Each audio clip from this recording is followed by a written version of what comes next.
2023 থেকে 2025 এই 2 বছরের বেশি সময়ে বিশ্ববাসী দেখল মানবাধিকার লঙ্ঘনের এক চরম উদাহরণ। এই সময়ের মধ্যে ইসরায়েলি আগ্রাসনে প্রাণ হারিয়েছেন ৬৭,০০০-এর বেশি গাজাবাসী, যার মধ্যে 1/3 শিশু। একটি কর্মচঞ্চল জনপদ পরিণত হলো বিরানভূমিতে। একটি জাতিকে নিঃশেষ করতে চালানো হলো পৃথিবীর ভয়ঙ্কর এক হত্যাযজ্ঞ। অবশেষে সেই হত্যাকাণ্ডের সমাপ্তি ঘটাতে একটি চুক্তিতে পৌঁছতে পেরেছে ইসরায়েল ও হামাস, এমন তথ্য জানিয়েছেন স্বয়ং মার্কিন প্রেসিডেন্ট ডোনাল্ড ট্রাম্প। প্রথম পর্যায়ে এই চুক্তির অন্তর্ভুক্ত আছে যুদ্ধবিরতি ও বন্দি বিনিময় চুক্তি, যা 2 বছর ধরে মধ্যপ্রাচ্যে চলা ভয়াবহ সংঘাত শেষ করার দিকের প্রথম গুরুত্বপূর্ণ উদ্যোগ হিসেবে দেখা হচ্ছে। ট্রাম্প ঘোষণা করেছেন ইসরায়েল ও হামাস উভয়ই পরিকল্পনার প্রথম পর্যায়ে বাস্তবায়নের চুক্তিতে সই করেছে। এর মাধ্যমে খুব শিগগিরই জিম্মিরা মুক্তি পাবে। পাশাপাশি ইসরায়েলি সেনারা গাজায় হলুদ রেখা পর্যন্ত সরে যাবে। পরের ধাপগুলো সম্পর্কে বিস্তারিত পরে জানানো হবে বলে জানিয়েছে শান্তি চুক্তি মধ্যস্থতাকারী দেশ কাতার। এখন প্রশ্ন হলো, 2 বছর পরে গাজা যুদ্ধ অবসানের এমন আশা থাকলেও বেশ কিছু গুরুত্বপূর্ণ বিষয় বিস্তারিতভাবে আলোচনা এখনও বাকি রয়েছে।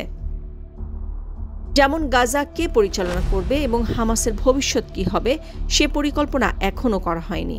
নেতানিয়াহু, ট্রাম্প, পশ্চিমা ও আরব দেশগুলো হামাসকে কোনো প্রশাসনিক ভূমিকা দেওয়ার সম্ভাবনা নাকচ করেছে।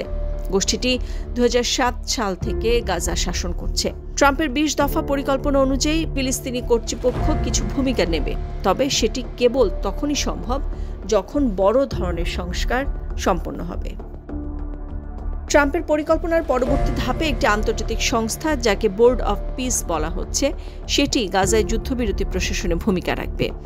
এটি ট্রাম্পের নেতৃত্বে পরিচালিত হবে এবং এতে সাবেক ব্রিটিশ প্রধানমন্ত্রী টনি ব্লেয়ারও থাকবেন।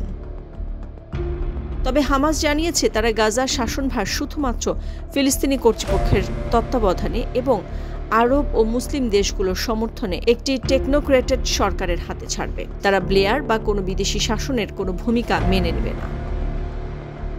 চুক্তি সফলভাবে বাস্তবায়ন হলে এটি ট্রাম্পের পররাষ্ট্রনীতির বড় সাফল্য হিসেবে গণ্য হবে।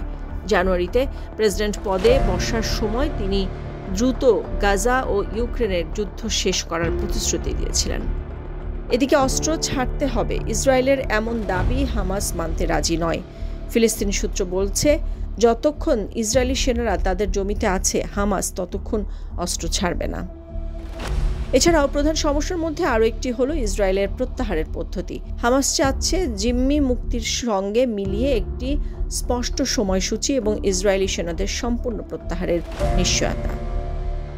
গাজায় ট্রাম্পের নির্দেশে ইসরায়েলি সামরিক অভিযান সীমিত করেছে, কিন্তু সম্পূর্ণভাবে আক্রমণ বন্ধ করেনি। ট্রাম্পের পরিকল্পনাকে সমর্থন করা আরব দেশগুলো বলছে শেষ পর্যন্ত একটি স্বাধীন ফিলিস্তিনি রাষ্ট্রে পৌঁছতে হবে, যদিও নেতানিয়াহু বলেছেন এটি কখনোই সম্ভব নয়। হঠাৎ এই সুখবরে খুশি গাজার নিপীড়িত মানুষ, খুশি ইসরায়েলবাসীও। দীর্ঘদিন ধরে গাজা যুদ্ধ বন্ধে জোরালো বিক্ষোভ ছিল সারা বিশ্ব জুড়ে। শান্তি চুক্তিতে হামাস ও ইসরায়েল সম্মত হওয়ায় খুশি তারাও। তবে বিশ্লেষকদের মনে প্রশ্ন, এ সকল সীমাবদ্ধতা শেষে এত দীর্ঘ সময়ে এই শান্তি চুক্তি আসলেই বাস্তবায়ন সম্ভব কিনা। মার্কিন প্রেসিডেন্ট ডোনাল্ড ট্রাম্প দীর্ঘদিন ধরে শান্তিতে নোবেল জিততে চান, আর এবছর নোবেল পুরস্কারের ঘোষণা এরই মধ্যে শুরু হয়েছে। বিশ্লেষকদের মনে তাই প্রশ্ন, দ্রুত এই যুদ্ধবিরতির পেছনে অন্য কোনো কারণ নেই তো? নাদিরা জাহান, নিউজ ডেস্ক, সারা বাংলা।